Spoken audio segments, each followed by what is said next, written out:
todos muito bem-vindos de volta ao nosso canal Creio, Logo Sei. Hoje é domingo e continuando a nossa série falando sobre fim dos tempos, falando sobre escatologia, hoje nós vamos ler um texto que está em Apocalipse, capítulo 4, versículos 1 e 2. Antes de mais nada, peço a você que se inscreva aqui no nosso canal, se você ainda não é inscrito, que você possa compartilhar, curtir esse vídeo caso você seja edificado por ele e também que você possa nos seguir nas redes sociais como aparece aqui embaixo. Muito obrigada! Vamos ler o texto?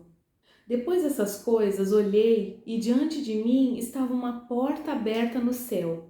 A voz que eu tinha ouvido no princípio falando comigo como trombeta disse: "Suba para cá e lhe mostrarei o que deve acontecer depois dessas coisas."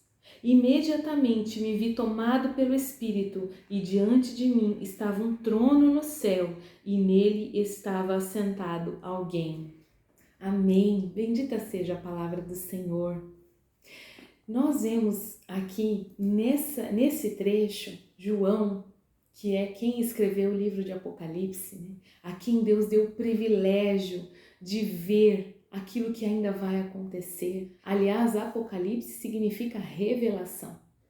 E aqui o Senhor lhe deu toda a revelação do fim, tudo que ainda vai acontecer. O próprio João viu a ele mesmo lá no céu, pois mais para frente ele vai descrever, né, os 24 anciãos que ficam ali ao redor do trono do Cordeiro e são, com certeza, né, os 12 filhos de Jacó, as 12 tribos de Israel e os 12 apóstolos do Cordeiro. Ou seja, João viu a si mesmo no futuro. Aleluia, glória a Deus.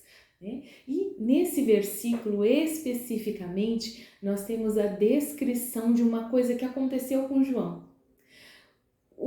Os capítulos anteriores do livro de Apocalipse, os 3 primeiros capítulos, são cartas que Jesus escreveu às 7 igrejas da Ásia, as igrejas que hoje estariam hoje situadas onde é a Turquia, né? Mas naquela época eram cidades proeminentes ali naquela região.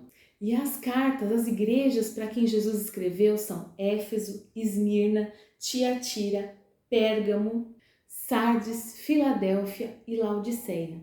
São as 7 igrejas para quem Jesus escreveu cartas e as enviou através de João. Então, os 3 primeiros capítulos são basicamente as cartas a essas 7 igrejas. E aí, no capítulo 4, a primeira coisa que acontece, a primeira coisa que João descreve é que diante dele havia uma porta aberta no céu e a voz que ele tinha ouvido lá no princípio do próprio Jesus falou com ele como trombeta e disse: "Sobe para cá." Então, o que nós vemos aqui? Provavelmente o arrebatamento. João está descrevendo o arrebatamento, porque Paulo também vai dizer em Coríntios que a trombeta vai soar antes dos salvos serem arrebatados, antes dos mortos em Cristo ressuscitarem e dos vivos serem transformados, a trombeta vai soar. E aqui João está dizendo isso, que ele ouviu uma voz como de trombeta, que disse: "Sobe para cá." E ele diz que imediatamente ele se viu tomado pelo Espírito e já estava no céu. E o mais interessante, queridos, é que daqui em diante nós não vemos mais a palavra igreja ou eclésia, como era no grego, aparecer mais no livro de Apocalipse. Nos 3 primeiros capítulos, Jesus escreveu cartas, João escreveu cartas vindas de Jesus às igrejas. E a palavra igreja aparece muitas e muitas vezes, recorrentemente. Mas quando nós entramos no capítulo 4, onde vai ser mostrado tudo o que vai acontecer no tempo do fim, a palavra igreja já não aparece mais em nenhuma parte do livro. Os capítulos seguintes mencionam os santos, os escolhidos, né? Fala das pessoas que serão mortas pelo testemunho de Jesus, que serão vítimas né, do mal na grande tribulação, mas não menciona mais a palavra igreja.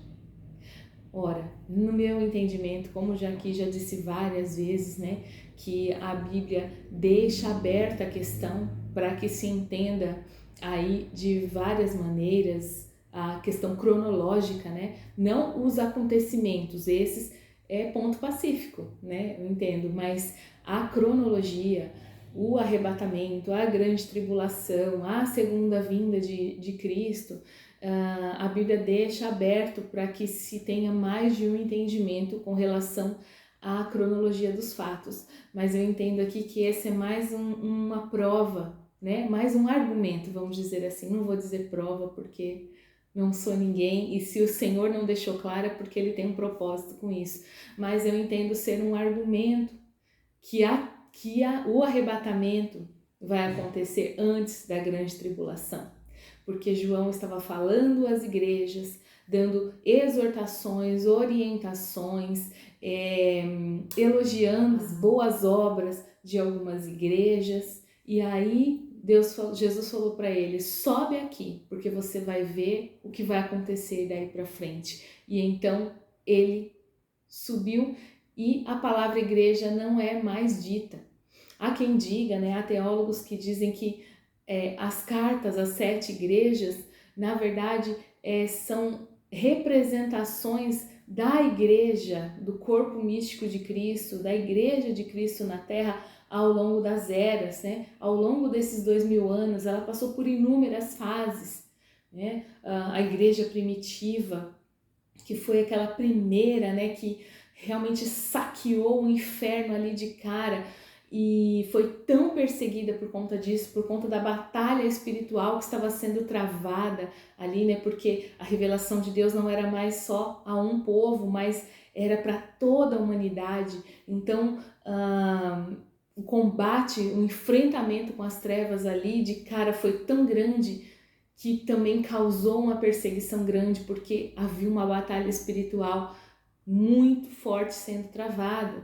Depois, os problemas todos que a igreja teve ao longo da Idade Média, e depois com a Reforma e a Contra-Reforma, e a divisão, antes disso a divisão, né, do Império Romano e das igrejas ali no Oriente, no Ocidente, a igreja atual, a igreja dos séculos passados, 20, 19. Então, assim, a igreja já passou por muitas fases ao longo desses 2000 anos, e há quem diga que realmente as 7 cartas, as 7 igrejas são representação disso tudo que já aconteceu, né? Mas o fato é que a palavra não aparece mais dali em diante.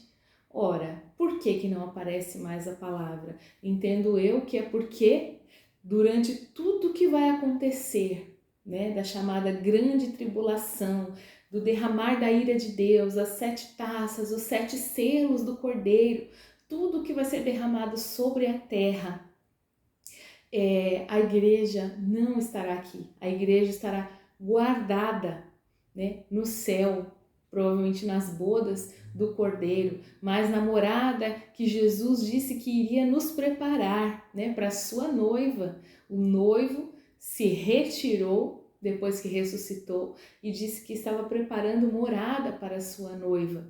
E a igreja, eu entendo que estará nessas moradas enquanto a ira de Deus é derramada sobre os filhos da desobediência, sobre aqueles que se recusaram, né, a querer, a desejar o Senhor, a se entregarem ao Senhor. Mas, obviamente, haverá salvação, haverá conversão. Eu entendo que será um tempo de tratamento com Israel, né? Israel vai passar por tudo isso para, enfim, reconhecer que o Messias já havia vindo e que eles o rejeitaram. E muitos gentios também, eu entendo que serão salvos, mas aí as coisas não serão como hoje, né? Hoje nós temos os nossos pecados perdoados e apagados por Deus quando nos arrependemos de fato e entregamos a nossa vida a Jesus. E podemos continuar, né, vivendo nesse mundo, não somos mais do mundo, mas estamos aqui e vamos em frente, peregrinando. Lá, na grande tribulação, as coisas não serão tão fáceis como agora. Será um tempo assim de muita angústia, um tempo que nunca houve nem jamais haverá depois. O próprio Jesus disse isso, e as pessoas pagarão com a sua vida, né, pelo testemunho de Jesus. Então não vai ser muito mais difícil do que é hoje, mas muitas pessoas certamente serão salvas, ainda que seja nesse tempo de terrível perseguição. Então, assim, na minha opinião, como eu falei, é mais um argumento. Eu acho de que a igreja não passará pela grande tribulação, mas ao mesmo tempo, não é porque se for de fato realmente isso, se a igreja realmente não passar, não é por isso que nós temos nisso algum tipo de escapismo, né? Estamos livres, ou que tá tudo bem, tá tudo certo, vamos ser arrebatados. Essa igreja, né, com tantos problemas que a gente vê por aí, tanta coisa, uma noiva que às vezes parece meio capenga, mas não, queridos, não. Ao contrário, nós devemos estar preparados, porque se nós entendemos assim, se eu entendo que o arrebatamento é iminente, que pode ser a qualquer momento antes da grande tribulação, então eu preciso estar preparada, eu preciso ser uma noiva adornada, eu preciso buscar viver em santidade, eu preciso buscar viver a maturidade, né? Eu preciso rumar para a maturidade cristã, para estar mais parecida com Jesus, para abrir mão das minhas más inclinações, dos meus pecados, do meu temperamento, das coisas erradas que existem em mim. Eu preciso buscar me esvaziar de mim mesma e rumar à maturidade, à santidade, à maior intimidade com Deus, né? Eu preciso ter sempre azeite, como a parábola das 10 virgens diz, né? Sim, todas dormiram, mas 5 tinham azeite, 5 não tinham, saíram correndo para comprar e não deu tempo. Então, se é iminente, nós precisamos estar prontos hoje, porque pode ser hoje, pode ser amanhã, pode ser daqui a 100 anos, nós não sabemos quando, mas nós precisamos viver todos os dias preparados e na expectativa. Senhor, é hoje que o Senhor me encontre preparado, que o Senhor me encontre em paz, à espera do dia mais maravilhoso, que será o dia em que o Senhor arrebatar a sua igreja, ressuscitar os teus mortos. Aleluia, Maranata, ora vem, Senhor Jesus. O Espírito e a noiva dizem, vem, Senhor Jesus. Glória a Deus, bendita seja a palavra do Senhor. Bendita seja a vinda do Senhor, amamos a vinda do Senhor, amém?